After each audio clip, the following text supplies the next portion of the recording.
tere, mina olen Mariin ja teiega koos siis teeme mõnusa 2-tunnise veebikoolituse, kuidas siis lõikelilli kasvatada seemnest.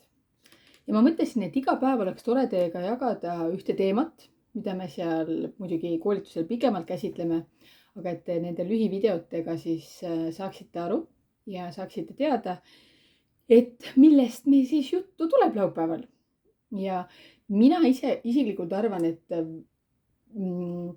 või kõige rohkem ikkagi mulle on kirjutatud seoses sellega, et miks mul seemned ei tule sealt mullast üles, ei idane, ei mädane või venivad välja või lähevad mädanema.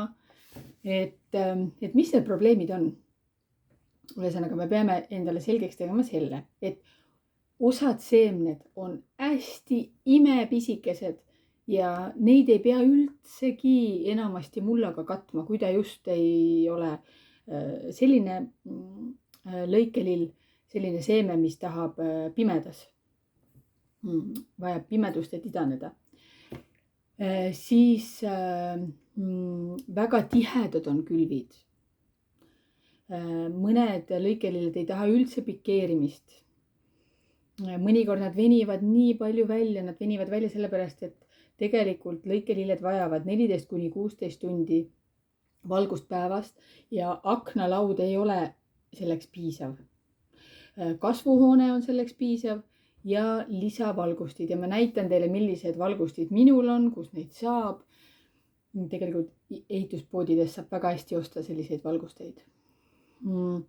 Siis on kindlasti ebaühtlane kastmine. Kui te olete seemned külvanud, siis on hästi oluline hoida neid niiskena, neid külve. Et need ei tohi läbi kuivada, sest kui ta läbi kuivab, siis on see seeme ka ära kuivanud ja enam ta ellu sealt küll ei ärka.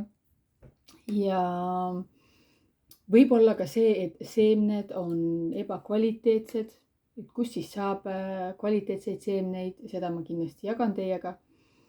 Ja muidugi alati saab ka idanevustesti teha, ja kuidas see käib, et sellest me ka kõik koolitusel räägime. Aitäh teile kuulamast!